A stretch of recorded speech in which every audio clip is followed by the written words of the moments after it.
Lectura del primer libro de los Macabeos. En aquellos días, surgió un hombre perverso, Antíoco Epífanes, hijo del rey Antíoco, que había estado como rehén en Roma. Subió al trono el año 137 del imperio de los griegos. Hubo por entonces unos israelitas apóstatas, que convencieron a muchos diciéndoles: vamos a hacer un pacto con los pueblos vecinos, pues desde que hemos vivido aislados, nos han sobrevenido muchas desgracias. Esta proposición fue bien recibida y algunos del pueblo decidieron acudir al rey y obtuvieron de él autorización para seguir las costumbres de los paganos. Entonces, conforme al uso de los paganos, construyeron en Jerusalén un gimnasio, simularon que no estaban circuncidados, renegaron de la alianza santa, se casaron con gente pagana y se vendieron para hacer el mal. Por su parte, el rey publicó un edicto en todo su reino y ordenó que todos sus súbditos formaran un solo pueblo y abandonaran su legislación particular. Todos los paganos acataron el edicto real y muchos israelitas aceptaron la religión oficial, ofrecieron sacrificios a los ídolos y profanaron el sábado.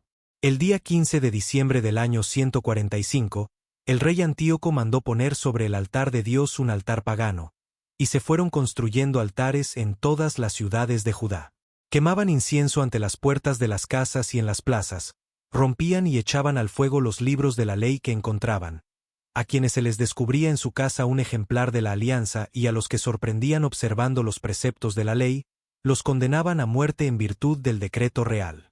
A pesar de todo esto, muchos israelitas permanecieron firmes y resueltos a no comer alimentos impuros. Prefirieron la muerte antes que contaminarse con aquellos alimentos que violaban la santa alianza. Muy grande fue la prueba que soportó Israel. Lectura del Santo Evangelio según San Lucas. En aquel tiempo, cuando Jesús se acercaba a Jericó, un ciego estaba sentado a un lado del camino, pidiendo limosna. Al oír que pasaba gente, preguntó qué era aquello, y le explicaron que era Jesús el Nazareno, que iba de camino. Entonces él comenzó a gritar: Jesús, hijo de David, ten compasión de mí. Los que iban adelante lo regañaban para que se callara, pero él se puso a gritar más fuerte: Hijo de David, ten compasión de mí. Entonces Jesús se detuvo y mandó que se lo trajeran. Cuando estuvo cerca, le preguntó: ¿Qué quieres que haga por ti? Él le contestó: Señor, que vea. Jesús le dijo: recobra la vista, tu fe te ha curado. Enseguida el ciego recobró la vista y lo siguió, bendiciendo a Dios. Y todo el pueblo, al ver esto, alababa a Dios. En la severa lección del libro de los Macabeos que hoy contemplamos, se nos presenta un drama eterno que se repite a lo largo de la historia: el choque entre la fidelidad a Dios y la seducción de un mundo que quiere borrar toda identidad sagrada. Este pasaje no es un mero relato histórico, es un espejo en el que debemos mirar nuestra propia fidelidad en el contexto cultural que nos ha tocado vivir. El texto nos presenta la figura de un hombre perverso, Antíoco Epífanes, instrumento de una persecución que busca nada menos que la aniquilación espiritual de un pueblo. Pero la tragedia más profunda no comienza con el decreto del tirano, sino con la apostasía interior. Hubo por entonces unos israelitas apóstatas. El mal siempre encuentra aliados dentro de la propia casa. Son ellos quienes, con un discurso pragmático y cobarde, convencen a muchos: vamos a hacer un pacto con los pueblos vecinos, pues desde que hemos vivido aislados, nos han sobrevenido muchas desgracias. Es el argumento de la adaptación, de la rendición. Propone cambiar la identidad a cambio de una falsa paz y una pretendida prosperidad. La fidelidad a la alianza es presentada como un obstáculo, el aislamiento como la causa de todos los males. Y el relato enumera, con dolorosa precisión, los pasos de esta apostasía. Construyeron un gimnasio, el centro de la cultura helenista pagana, simularon no estar circuncidados, renegaron del signo visible de la alianza, se casaron con paganos, rompieron la pureza del pueblo santo, y finalmente, se vendieron para hacer el mal. La infidelidad comienza con una concesión, sigue con una simulación y termina en una entrega total al mal. El rey, entonces, consuma la persecución con un edicto que busca la homogenización totalitaria, que todos sus súbditos formaran un solo pueblo y abandonaran su legislación particular. Es el sueño de toda tiranía. Crear un hombre nuevo, desarraigado de su tradición, de su fe, de su ley.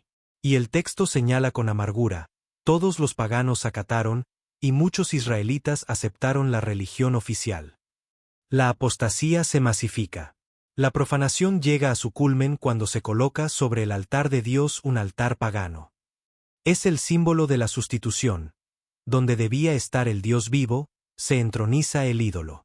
Pero en medio de esta oscuridad total, surge la luz heroica de la fidelidad. A pesar de todo esto, muchos israelitas permanecieron firmes.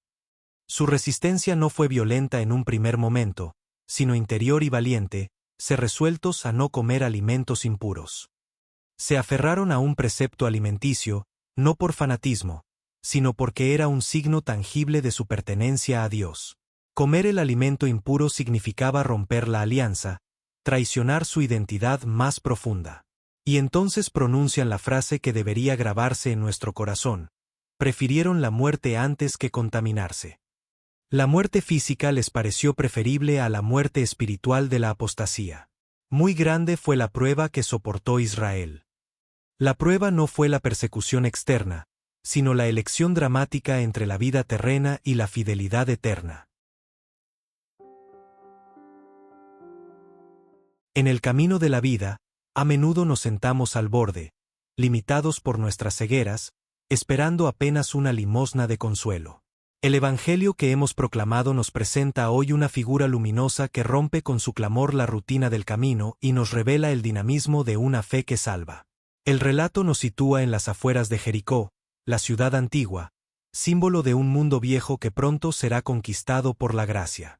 Y allí, sentado a un lado del camino, está un ciego. Su posición es elocuente: no está en el camino, está al margen. La ceguera física es aquí imagen de una condición espiritual más profunda. La incapacidad de ver el sentido de la vida, de discernir la presencia de Dios que pasa. Su única actividad es pedir limosna, conformarse con las migajas que el mundo le arroja. Pero algo extraordinario sucede. Al oír que pasaba gente, preguntó qué era aquello. La fe nace por el oír. Alguien le explica: era Jesús el Nazareno, que iba de camino. Y en ese instante, algo se despierta en su corazón. No pide limosna. Comienza a gritar con todas sus fuerzas: Jesús, Hijo de David, ten compasión de mí. Este grito es una profesión de fe. Llamar a Jesús Hijo de David es reconocerlo como el Mesías esperado. Su oración no es vaga, es cristológica, se dirige a la identidad más profunda de Jesús. Y es una oración de pobreza radical: ten compasión de mí. No exige, no negocia, suplica misericordia. Y entonces, el milagro del encuentro ocurre: Jesús se detuvo. El Hijo de Dios detiene su marcha hacia Jerusalén, hacia su Pascua, por el grito de un solo hombre. El Rey del universo se deja interpelar por el pobre. Y manda que lo traigan. El que estaba al margen es ahora el centro de la atención del Salvador. La pregunta de Jesús parece casi superflua, pero es fundamental: ¿qué quieres que haga por ti? Dios quiere que verbalicemos nuestro deseo, que tomemos conciencia de nuestra necesidad más profunda. El ciego no pide dinero, ni una mejor posición en la sociedad. Su petición es simple, universal y honda: Señor, que vea.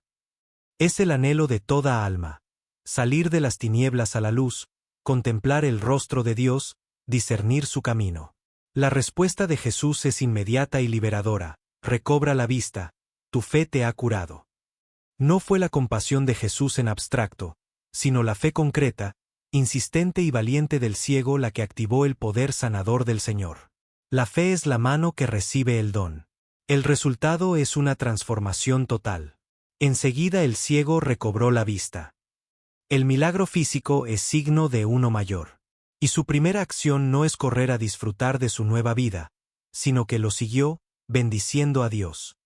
La verdadera curación conduce al discipulado y a la alabanza. De ser un mendigo estático, se convierte en un seguidor dinámico de Jesús, camino de Jerusalén. Y su conversión personal provoca una conversión comunitaria. Todo el pueblo, al ver esto, alababa a Dios. Hermanos, este ciego tiene un nombre.